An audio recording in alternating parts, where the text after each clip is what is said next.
You know that feeling when you've been staring at the same paragraph and it still sounds terrible? Or worse, when your cursor is just blinking at you from the blank page and nothing is coming? We've all been there. That stereotypical image of writer's block is a stereotype for a reason. It's relatable because it's very, very real. In this video, I'm going to share 5 strategies for busting through writer's block and finding your flow again. The November Writing Challenge is just about over. Some of you are celebrating, and some of you may have hit some snags along the way. Don't feel bad if you haven't won the challenge. Just because November is over doesn't mean you have to give up on your story. Now, let's see if we can get you unstuck. Number 1, shake things up. If you've made it this far into the November Writing Challenge, odds are you have a solid routine. You probably write a certain number of words a day at a certain time and in a certain place. Good for you for sticking with it. Habits are great for keeping you on track to meet your goals. But the danger of habits is that they can quickly slide into a rut.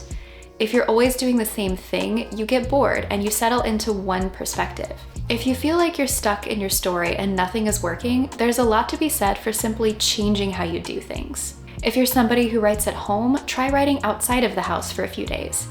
I like to switch between writing on my laptop and writing longhand. These methods just engage my brain differently.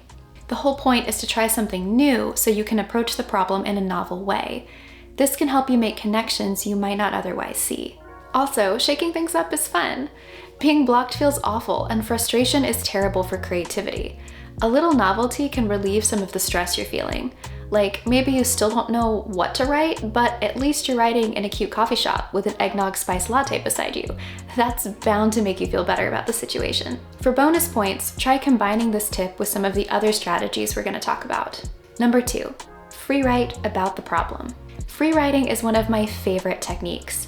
It can help you solve all sorts of problems, including writer's block. We've talked about it on the channel before, but if you need a quick refresher, free writing is when you set a timer for a short amount of time, say 10 to 20 minutes, and write without stopping. You jot down whatever comes into your head without judgment. Free writing is amazing for busting through blocks because it's so unfiltered. You're writing in an open, free-form way, allowing ideas to just come out. It turns off your logic brain and engages your weird, intuitive artist brain. I usually start by writing about how frustrated I am and how much my story sucks and I have no idea what I'm doing, but I usually get past this pretty quickly. Suddenly I'm writing something like, this character is really boring. I bet this other character's perspective is more interesting. Maybe I should write the scene from their point of view. Now I have something I can try. Number 3, skip ahead. There's no rule that says you must write your story in chronological order. Maybe you're stuck on a tricky dialogue-heavy scene or one of those boring but necessary transition scenes. Just skip it for now. Jump ahead to a place you're feeling more certain about. You can fill in the missing piece later or even leave it for a later draft. I sometimes add placeholders like argument here or fight scene here to add in later. You also don't need to be stuck to do this. Being bored is a good reason to jump ahead. So is needing a break or being tired of writing about a particular character. Being inspired is the best reason of all. If you're really excited to write a particular scene, just go ahead and write it. Who cares if you're not there yet? Everything goes towards a finished story, so you might as well enjoy yourself and write what you want to when you want to.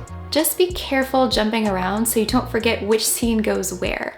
Scribble keeps your chapters organized so you can easily skip from one to another without losing track of where you are. Number 4, revisit your outline.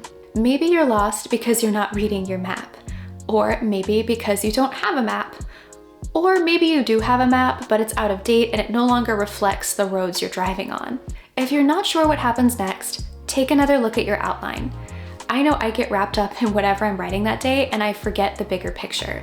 When I check my outline, I remember, oh yeah, this is where I am in the story. This is the scene I'm working on, and here's what it needs to do. That simple reminder is all I need to get back on track.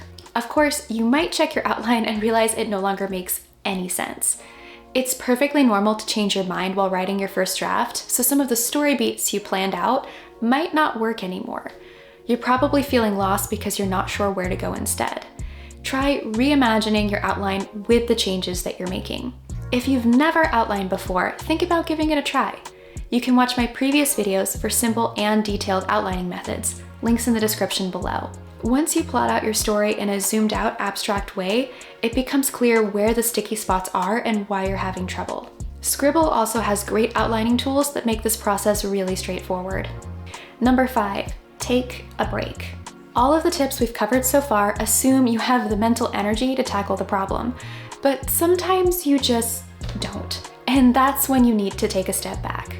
It can be really hard to take a break when you're stuck because that can feel like admitting defeat. What if you never come back to your story? But trying to force yourself to write when nothing is coming often just makes the situation worse. The longer you stay frustrated, the more likely you are to quit. Taking a break is actually less risky than trying to force your way through. The moment we step away from a problem is often the moment we find the solution. Your subconscious mind keeps wrestling with the issue while you're doing other things. Then, a few days later, usually while you're taking a shower, let's be honest, the perfect solution pops into your head. In my Preptober videos, I suggested you plan to give yourself some break days. This is exactly why. You need to give your story some space so your brain can figure out what to do next. November is just about over, but I suggest taking a break in early December. No matter how far you got into your draft, you've been working hard and you could probably use a breather. You can return to your story later in the month and finish your draft before New Year's. I'm a big believer in finishing your November novel in December. I almost always overshoot the challenge deadline and finish up over the holidays. Just because the challenge is over doesn't mean you have to stop. Here's a reframe for you. What if writer's block isn't bad or scary and it doesn't mean you're a bad writer? What if it's simply part of the writing process? Writer's block is your inner artist's way of telling you that something is not right about your story. It's your brain hitting the brakes instead of letting you write forever in the wrong direction. In the long run, that's actually a good thing. I once had terrible writer's block on a story I was working on. For nearly a year, nothing I wrote worked. But then I realized that my story had the wrong antagonist, so of course nothing was working. I changed the villain and suddenly writing it was easy again. Being blocked for so long was really frustrating, but this version of the story is definitely better than what I had before. The trick is to not fear writer's block. It's just something you need to accept and work through and trust that eventually it will resolve. True, this sometimes takes a bit longer than we'd like, but you're a writer. Your brain is wired for story, and you can trust that.